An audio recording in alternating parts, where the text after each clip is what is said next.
Hello everyone, welcome to my YouTube channel. I am Salma, nursing officer AIIMS Kalyani. तो point पे आते हैं direct. आज मैं टाइम टेबल के ऊपर वीडियो बना रही हूँ। नॉर्सेट में कौन सी टाइम टेबल आपको फॉलो करना चाहिए उसके ऊपर वीडियो बना रही हूँ। मुझे इसके ऊपर वीडियो बनाना था बहुत दिनों से, लेकिन मुझे टाइम बिल्कुल भी नहीं मिल रहा था।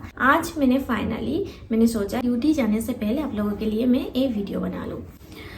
तो देखो, सिर्फ स्टडी करने से आप कोई एग्जाम नहीं कर पाओगे। इसके लिए ना आपको प्रॉपर टाइम टेबल फॉलो करना चाहिए। आपके पास कोई स्टडी प्लान नहीं है प्रॉपर, तो आपका बहुत सारा टाइम वेस्ट हो जाएगा। आज मैं वही बताऊंगी कि कौन सा टाइम टेबल आपको फॉलो करना चाहिए। मैं जो टाइम टेबल फॉलो करती थी वो भी मैं बताऊंगी। अगर आपको नॉर्सेट क्रैक करना है ना, तो आपको ना नींद छोड़ना पड़ेगा और स्टडी में ध्यान देना पड़ेगा। नींद को कम करना पड़ेगा, फोन चलाना कम करना पड़ेगा, ये सारी चीज आपको छोड़ना पड़ेगा। कुछ तो सैक्रिफाइस आपको करना पड़ेगा। मैं बार बार बोलती हूँ या फिर हमेशा बोलती हूँ कि कुछ पाने के लिए कुछ तो सैक्रिफाइस देना पड़ता है। और जब ये जॉब मिल जाएगा ना, उसके बाद जो मर्जी आप करना, आपका जो शौक है ना, जो आपको पसंद है, जैसे बाइक में घूमना या फिर दोस्तों के साथ चिट चैट करना, तो ये सारा चीज़ आप थोड़ी दिन के लिए साइड पे रखो और प्रॉपर एक स्टडी प्लान बनाओ। तो फर्स्ट जो आप करोगे वो है कि जब रात में सोने जाओगे उसी टाइम एक स्टडी प्लान बना लेना, ठीक है। टू डू लिस्ट बना लेना नेक्स्ट डे के लिए। नेक्स्ट डे में आपका टारगेट क्या क्या है, कौन सा सब्जेक्ट आपको खत्म करना है, क्या क्या आपका प्लान में है। तो ये टू डू लिस्ट जब बना लोगे ना नेक्स्ट डे के लिए, तो आप जब सुबह उठोगे ना और उसके अकॉर्डिंग आप पढ़ना स्टार्ट कर देना। जो भी खत्म हो जाएगा ना, उसके ऊपर टिक टिक करके देना। आज ये सब्जेक्ट पढ़ूंगी या फिर ये टेस्ट दूंगी, ऐसा करके आप पढ़ना। मैं ना मॉर्निंग को उठ के हमेशा टफ जो सब्जेक्ट मुझे लगता था वो सब्जेक्ट पहले पढ़ती थी। साइंटिफिकली प्रूव्ड है कि हम मॉर्निंग को उठने के बाद हमारा दिमाग सबसे ज़्यादा काम करता है या फिर हम सबसे ज़्यादा कॉन्सेंट्रेट हो पाते हैं हम। तो अब क्या करना, मॉर्निंग को उठ के आपको जो सब्जेक्ट सबसे ज़्यादा टफ लग रहा है ना, वही सब्जेक्ट पढ़ना, ठीक है। और जो सब्जेक्ट आपको बहुत ज़्यादा इजी लगता है ना, कि हाँ ठीक है आप कर लोगे किसी भी टाइम, तो वो सब्जेक्ट ना आप जिस टाइम पे आपको पढ़ने का बिल्कुल भी मन ना हो, उस टाइम पे उस सब्जेक्ट को आप अपना टू डू लिस्ट में वो लिख देना। अपने हिसाब से टू डू लिस्ट बनाना, जरूर याद रखना जो चीज़ आपको टफ लग रहा है ना, उसको मॉर्निंग में उठ के आप वो चीज़ पढ़ना। फिर जो चीज़ आपको इजी लग रही हो, आप जिस टाइम पे आपको पढ़ने का मन ना हो उस टाइम पे आप पढ़ सकते हो। एक बार आपने ना वो टू डू लिस्ट बना लिया, अगर अपना एम कंप्लीट नहीं कर पाओगे ना, तो आपको खुद को बुरा लगेगा कि मेरा इतना रह गया। नेक्स्ट डे ना आपको खुद में वो जोश आ जाएगा कि मुझे ये तो पूरा कंप्लीट करना है और वो पिछला दिन का भी वो टारगेट मुझे कंप्लीट करना है, तो ऐसा करके जोश आ जाएगा। तो ये बहुत हेल्पफुल रहेगा। और अगर ऐसा कोई लिस्ट नहीं बनाओगे, कोई प्रॉपर प्लान नहीं बनाओगे ना, तो आप कितना स्टडी कर रहे हो, आपसे कितना सब्जेक्ट या फिर टॉपिक छूट रहा है, आप कितना लेट चल रहे हो, ये रियलाइज नहीं कर पाओगे। इसलिए एक प्रॉपर प्लान बनाना बहुत ज़्यादा इम्पोर्टेंट है। तो ऐसा करके पढ़ना। और हाँ, अगर 2 घंटा स्टडी कर रहे हो तो कंटिन्यूअस नहीं पढ़ना है, उसके बीच ब्रेक लेना है।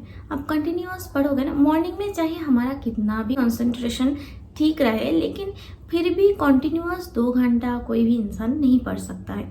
तो इसके लिए ना स्टडी के बीच बीच में थोड़ा ब्रेक लेना, 5 मिनट्स 10 मिनट्स का ब्रेक ले लेना। और ब्रेक लेते टाइम आप फोन मत देखना, फोन को दूसरे रूम में रख देना। किसी से बात करो या फिर थोड़ा छत पे चले जाओ या फिर थोड़ा चलो, ऐसा करके आप ब्रेक ले लो, ठीक है ना। पानी पियो और चलो, तो इससे क्या होगा ना, हमारा माइंड एक्टिवेट हो जाएगा और हमारा कंसंट्रेशन भी और भी इंक्रीज हो जाएगा। कोई स्टूडेंट होता है कि बहुत लेट नाइट पढ़ने का प्रेफर करते हैं, लेकिन मुझे ऐसा लगता है कि इससे अच्छा है कि आप जल्दी सो जाओ और जल्दी उठ जाओ। जो मैं करती थी ना, जल्दी सो जाती थी, जल्दी उठ जाती थी। तो मैं जल्दी उठ जाती थी और मेरा वो मॉर्निंग में ना, जब उठ के मैं स्टडी करती थी, मेरा वो मैक्सिमम स्टडी टाइम होता था। मतलब मुझे बहुत अच्छा लगता था मॉर्निंग को उठ के ही पढ़ना। लोग भी ऐसा करो, लेट नाइट मत पढ़ो। ऐसा करो कि सुबह 5 बजे उठ जाओ, है ना, फिर स्टडी करो और रात को थोड़ा जल्दी सो जाओ। 5 to 7 मुझे टफ सब्जेक्ट जो भी है आपके हिसाब से, जो भी सब्जेक्ट है वो दे दो। 7 to 9 कुछ दे दो, ऐसा ऐसा करो। 1 घंटा टेस्ट के लिए रखो। एक एक नंबर भी इम्पोर्टेंट है ना नॉर्थ सेट में। जब दोपहर को थोड़ा रेस्ट ले रहे हो ना, तब उसके पहले टेस्ट दे दो, 1-2 घंटा टेस्ट के लिए रखो, फिर टेस्ट दे के सो जाओ। फिर क्या है ना, बाद में और 1 घंटा रखो जो टेस्ट एनालिसिस करने के लिए कि कौन सा मिस्टेक आपने किया है। उस टॉपिक को और भी अच्छे से आप पढ़ो।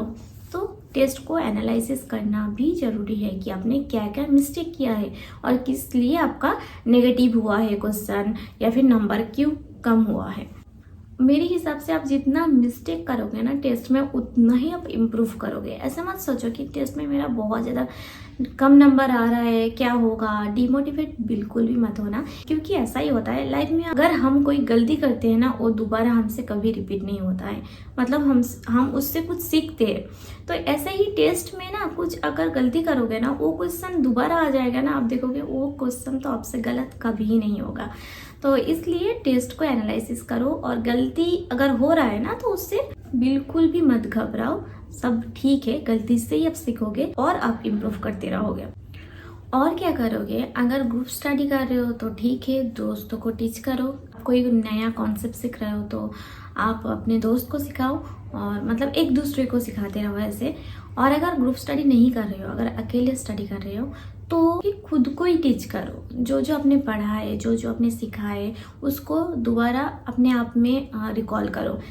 और जब भी आप सोने जाओ ना, रात को सोते टाइम ना, आप सबको रट्टा मारना है। वो चीज़ को एक बार रिकॉल कर लो एवरीडे, जो भी है ना वैल्यूज वगैरह, वो चीज़ को एक बार रिकॉल कर लो। ऐसा करके आप करोगे ना तो वो चीज़ भी बहुत आसानी से याद हो जाएगा और भूलोगे नहीं। और एक इम्पॉर्टेंट चीज़, जब भी आप स्टडी कर रहे हो ना, स्टडी करते टाइम अपना खुद का नोट बनाओ, ठीक है ना।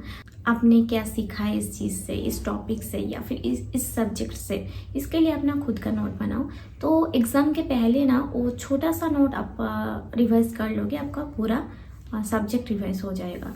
शॉर्ट नोट बनाओ। मैं हमेशा बोलती हूँ शॉर्ट नोट बनाने के लिए, क्योंकि मुझे ऐसा लगता है कि शॉर्ट नोट बहुत बेनिफिशियल होता है। जो भी न्यूमेरिकल वैल्यू है ना, तो वो आप एक पेज में लिखते जाओ, तो एक साथ सारा वैल्यूज़ आ जाएगा। तो वही पेज आप डेली थोड़ा थोड़ा रिवाइज कर लोगे ना, तो आपको अच्छे से याद हो जाएगा। नहीं तो क्या होगा ना, जब भी आप याद करोगे वो वैल्यूज़, तो दोबारा वो सब्जेक्ट खोलना पड़ेगा, ढूंढना पड़ेगा कहाँ था।